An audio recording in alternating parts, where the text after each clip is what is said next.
Се наоѓаме пред Македонската опера и балет, каде што се е подготвено за стартот на 36-тото издание на Скопскиот џез фестивал. Пред нас е 4-дневна програма која што ќе трае се до 22 октомври, исполнета со, како што кажа, бројни звучни музички имиња од џез светот, кои што доаѓаат од Европа, Соединетите американски држави и Африка. Концертот на Давид Хелбок трио од Австрија, како и Тронхейм џез оркестра од Норвешка, ќе го отвори всушност и овогодишното издание на фестивалот, а јас искрено верувам дека публиката која што го сака овој тип на музика одново ќе може да ужива во овој настан кој што го чека од година во година.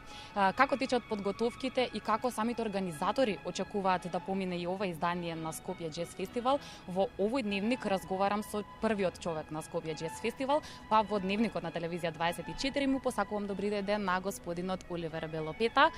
Најнапред ве прашувам дали е се подготвено и како очекувате публиката да ја прими пред се главната програма што ја подготвивте за ова издание на фестивалот. Се е подготвено. Поздрав до гледачите на 24 вести. Се надевам дека во овој дневник имаше многу убави вести. Не го гледавме ние овде, затоа што и ова убава вест, почетокот на Скопскиот џез фестивал. Значи, од вечерва, од четврток до недела, во Македонската опера и балет, по два концерти, потоа два полнокни концерти во МКЦ, еден концерт плюс во недела во МКЦ во кино Фросина. Без разлика што публиката која доаѓа на џез фестивалот не ги знае сите исполнители кои се учесници на програмата, таа ги прима добро, затоа што изборот направен добро и нашата публика знае да почувствува кога нешто убаво ќе се случува на сцената. Тоа значи, јас сум апсолутно сигурен дека публиката ќе биде многу задоволна од годишното издание на фестивалот. Не засумневам дека ќе биде така. Сакам малку да позборуваме и за она што се нарекува проширување на програмата на фестивалот. Тоа го направивте оваа година. Значи имате и придружна програма, а и една навистина убава награда за младите уметници. Ве молам споделете со нас кои се деталите поврзани со овие нешта. Придружната програма за секоја година велиме ајде следната година и конечно ја воведуваме оваа година од едноставна причина. Сите најреспектабилни џез фестивали во Европа, мислам респектабилни како Скопскиот џез фестивал се разбира, има таква придружна програма, дури и побогата и подолга.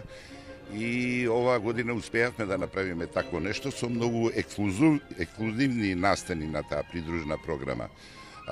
Веќе пред 2 дена имавме доделување на една награда, вистинска и реална награда, бидите сигурни, за најдобар млад музичар во Македонија во 2017 година, во соработка со спонзорот Qatar Airways, и наградата ја доби Виктор Илиевски.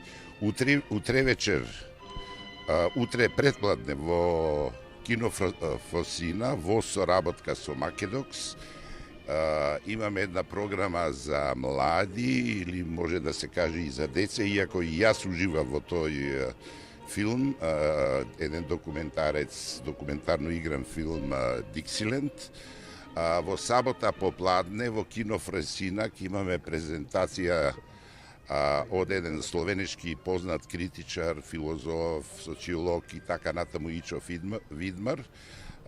Презентација наречена и видео плюс дел со неа новата музика во Њујорк и истовремено промоција на неговата истоимена книга, а веднаш по тоа многу ексклузивен премиерно американски документарец кој се вика The Jazz Love Scene according to Eugene Смит. Така да ова е една програма која придружна, за неа влезот е секаде бесплатен, која се надеваме дека ќе биде одлично примена од публиката и дека ќе прерасне во нова традиција како дел од Скопскиот џез фестивал.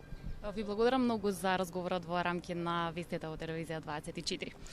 Да, со ова го заокружуваме и ова вклучување. Се надевам дека љубителите на џезот ги имаат веќе потребните информации. Од денеска до 22 октомври може да дојдат и да уживаат во програмата на 36-тото издание на Скопје џез фестивал на сцената на Македонската опера и балет. Главната програма секогаш започнува во 20 часот.